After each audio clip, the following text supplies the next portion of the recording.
discussion on the obligations of the partners. This is Chapter 2 of your Law on Partnership. In your Article 1784, it provides that a partnership begins from the moment of the execution of the contract unless it is otherwise stipulated. Lagi po nating tandaan na in a contract of partnership, it gives rise to at least 4 distinct juridical relations. Okay? Ano yung una? Okay? Relations among the partners themselves. Number 2, relations of the partners with the partnership. Number 3, relations of the partners with third persons with whom it contracts. And number 4 is the relations of the partners with such third persons. Example, if Anna and Ben form a partnership called ABC Corporation and it transacts with Yang, a third person, the relations created will be as follows. Number 1, yung relationship between the partners. Okay, who are the partners? Anna and Ben. Number 2, relations between Anna and Ben on the one hand and ABC corporations. Okay, number 3 is the relationship, okay, between partnership and Yang, who is a third party. And lastly, the relationship between Anna and Ben on the one hand and on the other hand with the third person or Yang.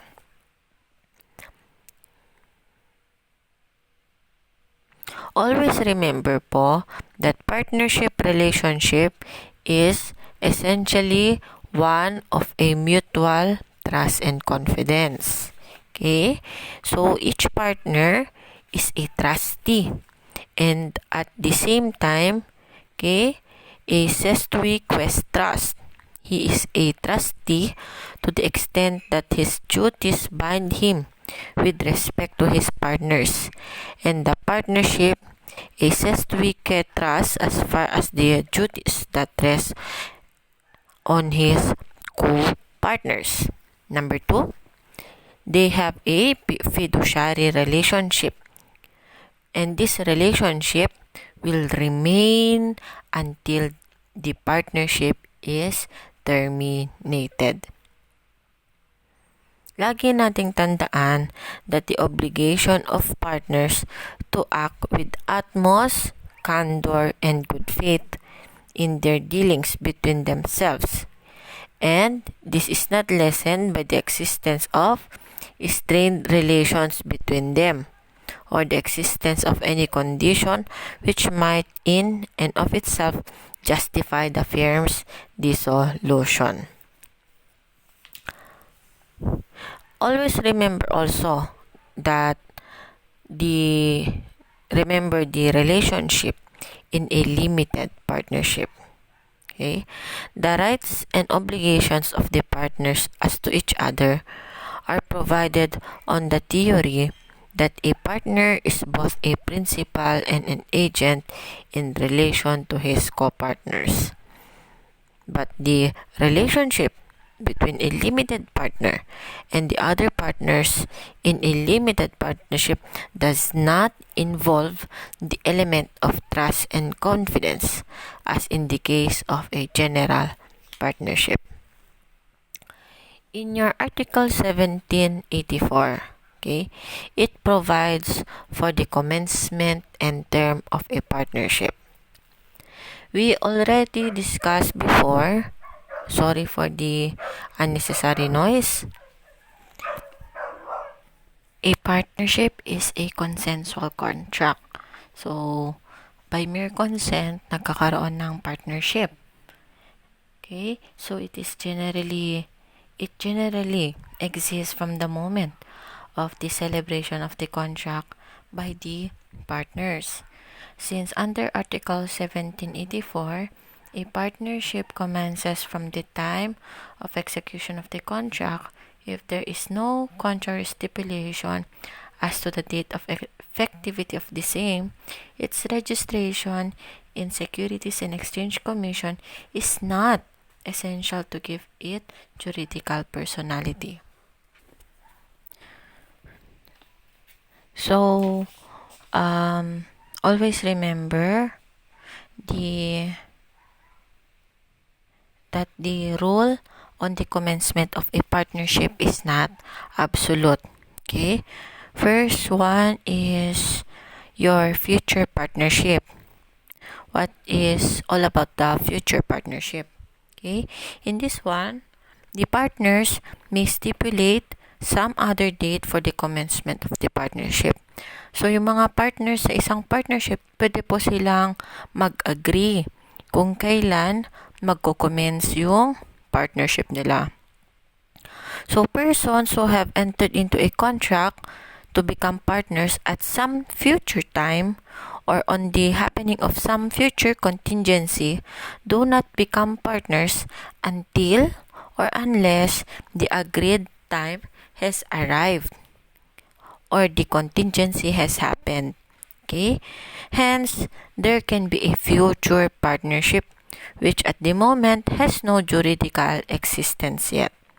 In the absence of express stipulation, evidence is admissible to show the commencement date as determined by the words, acts, or conduct of the parties.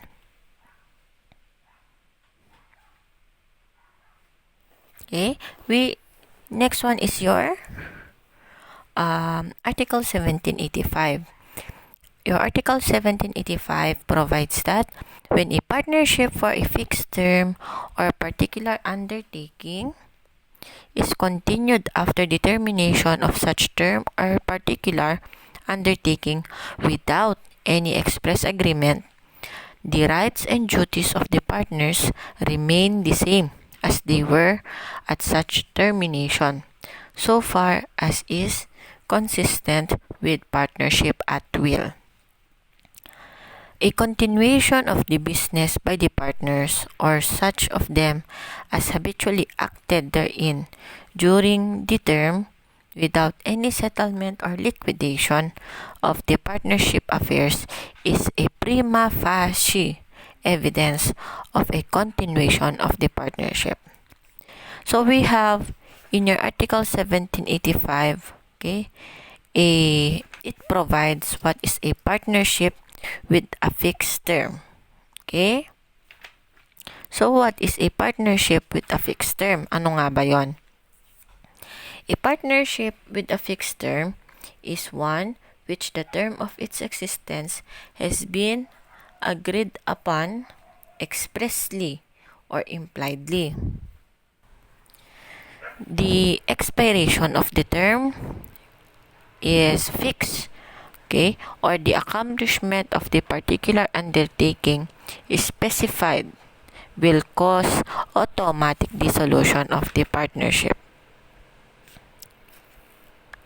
In this partnership with a fixed term, okay, we have different topics or discussion. First one is yung mga karapatan at yung mga obligasyon ng mga partners.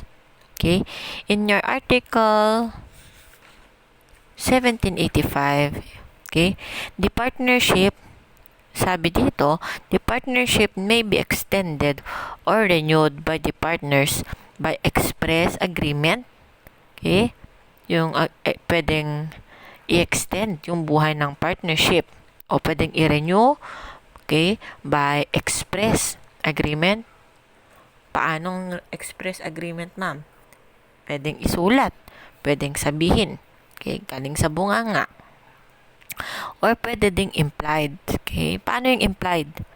By mere continuation of the business after the termination of the term or particular undertaking of the partnership without any settlement or liquidation. pag nangyari yon, yung renewal or yung extension of the partnership term, the rights and duties of the partners will remain the same, okay, as they were at such termination, but only insofar as it is consistent with the partnership at will. How about in case of dissolution or termination of partnership? Okay,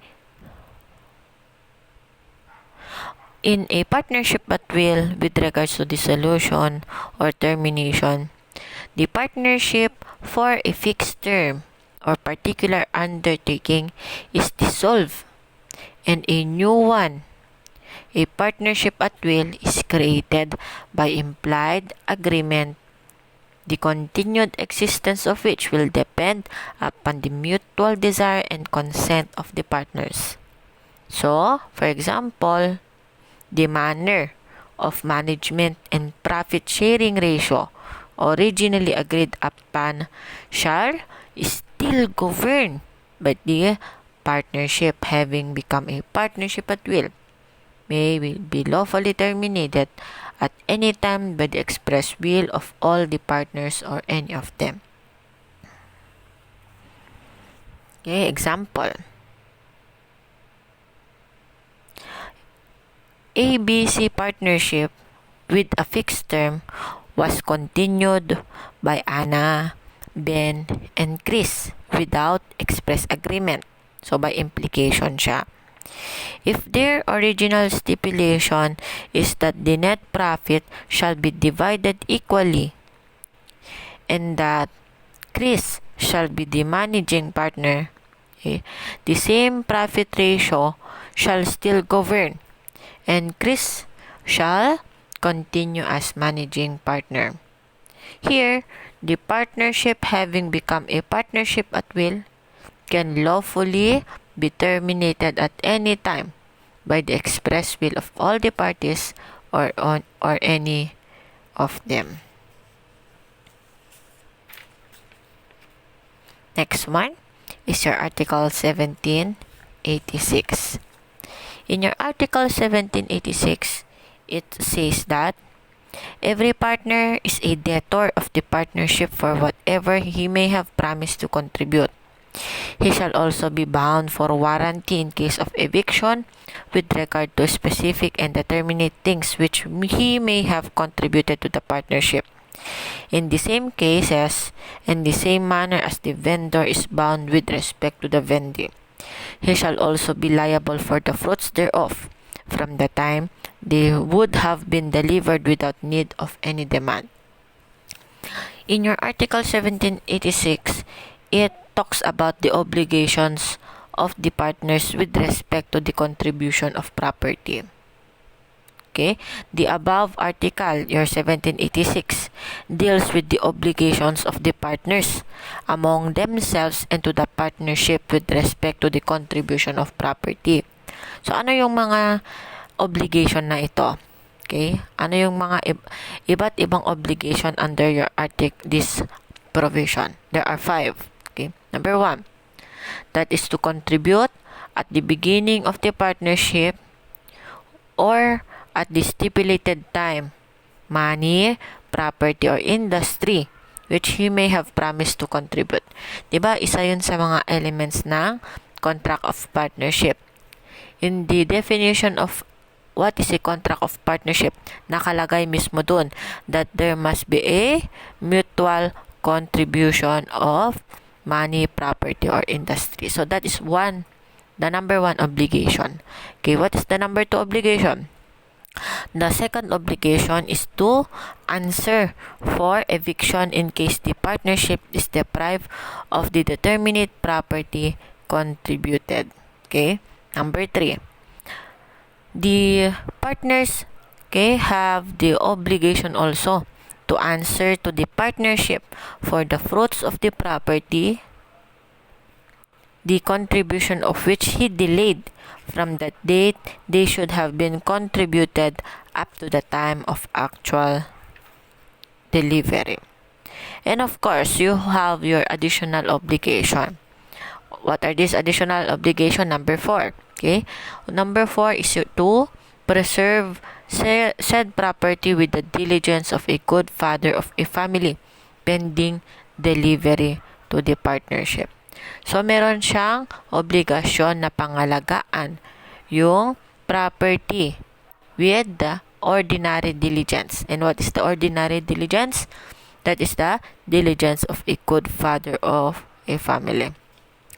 Last one, the last obligation in your Article 1786 is to indemnify the partnership for any damage caused to it by the retention of the same or by delay in its contribution. Next one. So, we discussed the different obligations. Let's go first with the obligation to contribute. Ano ang effect po pag hindi nakakapag-contribute yung tao? Okay? Lagi niyong tandaan, the rule is there must be a mutual contribution to common fund. At ang i-contribute nila is either a money, a property, or industry. Okay? So, it is logical to say that failure, okay, to contribute. Pag hindi ka nakapag-contribute, you are not considered as a partner. Okay? Failure to contribute is to make the partner one of its jure debtor of the partnership, even in absence of the demand. Ano ibig sabihin nun? In that case, okay, you can still be considered as a partner, but in a sense of, or in a situation like a debtor. Kumbaga para kang may utang doon sa partnership. So, ano ang magiging remedyo ng mga partner o yung partnership sa'yo? Okay? So, always remember is that the remedy of the other partners or the partnership is not cancellation. Hindi cancellation, hindi daw rescission. Okay? Ano ang remedyo? The remedy is action for specific performance. And what kind of specific performance is that? To collect, okay? Collect the contribution with damages and interest thereon. Okay?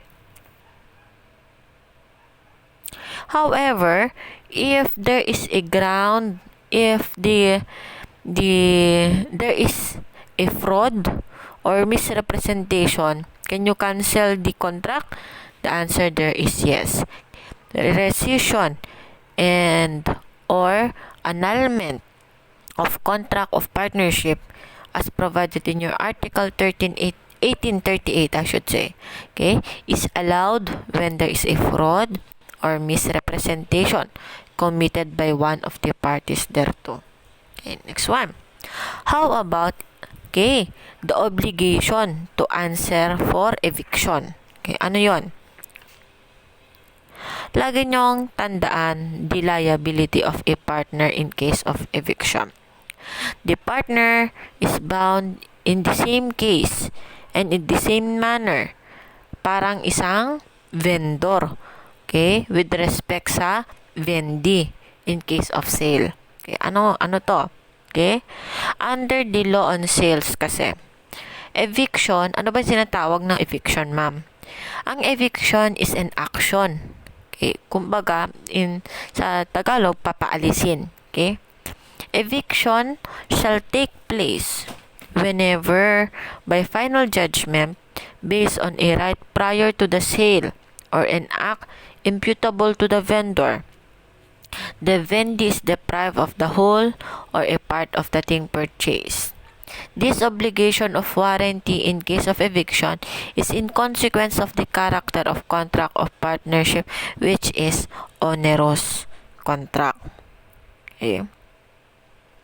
You read your Article 1547. Okay?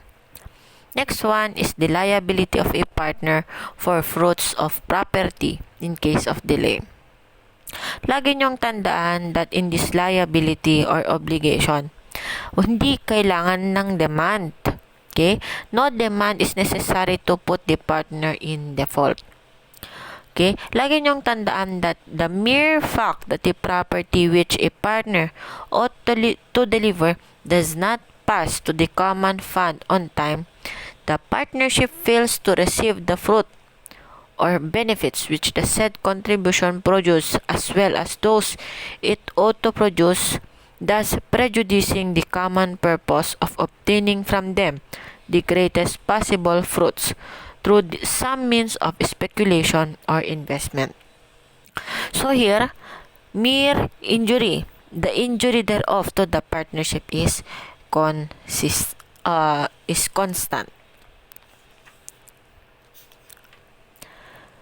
Another one is the liability of the partner, okay, for failure to perform the services stipulated. Anong mangyayari? Ano ang liability ng isang partner kung hindi niya ginawa yung dapat niyang gawin? Hindi siya nag-perform nung dapat niyang trabaho. Okay? Question: is a partner who fails to perform the personal services which he has stipulated to render to the partnership liable to the other partners for the value of the services? Okay? Lagi niyong tandaan that partner is generally not liable. Okay? Unless there is a special agreement to that effect, the partners are not entitled to charge each other.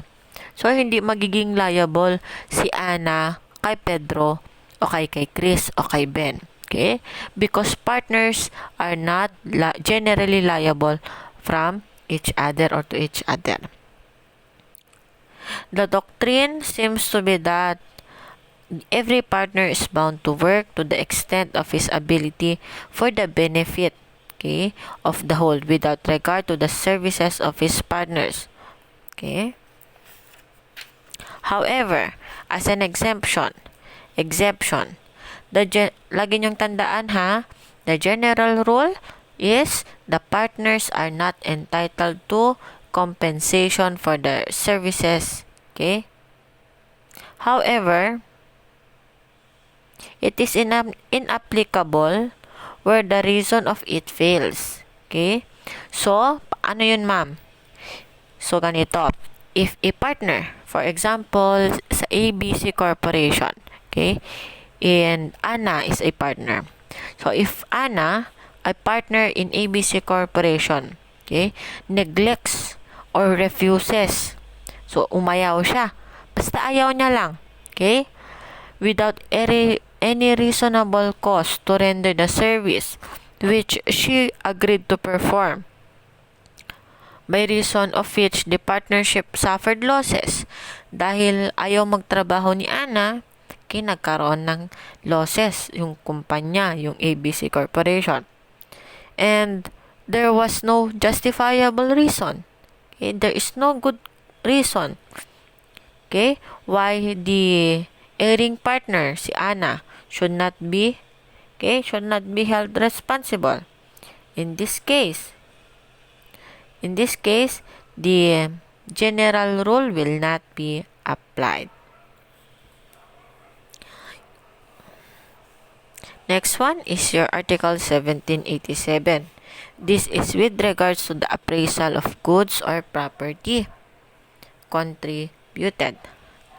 Under this article, okay, it says that when the capital or a part thereof which a partner is bound to contribute consists of goods, their appraisal must be made in the manner prescribed in the contract of partnership. And in the absence of stipulation, it shall be made by experts chosen by the partners and according to the current prices, the subsequent changes thereof being for the account of the partnership. Lagi niyong tandaan that in appraisal of goods or property contributed, there is a need for appraisal. So, the appraisal of the value of the goods contributed is necessary. Kailangan ma-determine yung value ng property. Okay? Bakit, ma'am? Okay? Para saan? Okay? In order to determine how much has been contributed by the partners. Necessary ito para later on, if there will be an income or losses, it shall be in accordance with their own contribution. It can be proportionate to their contribution. So, in the absence of any stipulation, the share of each partner in the profits and losses is in proportion to what he may have contributed. Okay? Yan yung lagi kong sinasabi. Pag walang pinag-usapan kung magkano, okay, it shall be in absence of any stipulation. Yung share ng bawat partner sa profits at losses, okay, it will be based as to their, or it will be based in proportion to what he may have been contributed. Okay, number 2. The appraisal is made in the manner prescribed by the contract of partnership. So, syempre, in a contract of partnership, merong stipulations yan. Kung anong nakalagay na stipulation doon with regards to appraisal of goods or property, it should be followed. Okay? Ma'am, paano kung wala pong stipulation sa appraisal ng goods or property? Okay? Then, it can be by expert chosen by the partners and according to current prices. So, pag wala pong stipulation doon sa contract of partnership with regards sa appraisal ng goods or property, yung mga partners, pwede po silang pumili ng tao, okay, yung mga experts to value or to appraise the value of the goods or property. Okay, next one is your Article 1788. In your Article 1788, it says that a partner who has undertaken to contribute sum of money and fails to do so becomes a debtor for the interest and damages from the time he should have complied with his obligations. The same rule applies to any amount he may have been taken from the partnership coffers, and his liability shall begin from the time he converted the amount to his own use. Anong ibig sabihin nito? Ang Article 1788 po, it covers the obligation of the partners with respect to the contribution of money and the money converted to personal use. So, yung sa Article 1788, ang pinag-uusapan dito, yung partner, okay, ginamit niya yung pera, okay, sa sarili niya, personal use niya. So, this Article 1788 contemplates two important cases. Yung una, the first paragraph refers to the money promised but not given on time. Okay? So, yung una daw is about yung pera na hindi na i-contribute on time. Okay? And number 2 is yung partnership money, okay, na ginamit sa personal use. Okay? When we say partnership money, the money should be on the partnership's account. Okay? Not with the personal account of the partner. So, the following are the obligations of the partners with respect to the partnership capital under Article 1788. Number 1, there are only 4 in your Article 1788. Ano yung mga obligation ng partners under Article 1788? Number 1 is to contribute on the date due the amount he has undertaken to contribute to the partnership. So, meron pong obligasyon yung partner na mag-contribute ng pera, okay, on the day before or on the day kung kailan dapat i-contribute or mag-contribute. Number 2, the partner has the obligation to reimburse any amount he may have taken from the partnership coffers and converted to his own use. So, for example, si Ana ay isang partner. Nagamit niya temporarily yung pera na dapat sa partnership. Okay, ginamit niya, for example, sa paggastos ng gamit ng sa bahay nila. So here, the Ana as the partner has the obligation to reimburse immediately any amount he may have taken from the partnership. Okay? Number 3, that is to, Ana has to pay the agreed or legal interest if he fails to pay her contribution on time, or in case he takes any amount from the common fund and converts it to her own use. So, for example, ang account or money ng property, pag gumamit ka for personal use, it imposes a legal interest, okay? Or there is an agreed interest thereon, or as stipulated, you should also pay for the legal interest. And lastly, to indemnify the partnership for the damages caused to it by the delay in the contribution or the conversion of any sum for his personal benefit. Kung yung hiniram mong pera, okay, it cause any damage or loss to the partnership. Example is na paralyze on that day yung partnership, kasi usually example sa mga business, okay, na food business, dahil hindi mo pinambili ng gamit para doon sa business sana, hindi nakapag-produce ng goods yung partnership nyo. Okay, instead it incurred loss on that day. You have also to pay for such loss.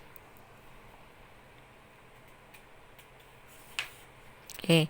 Also, the so-called liability of partner for failure to return the partnership money received. Okay?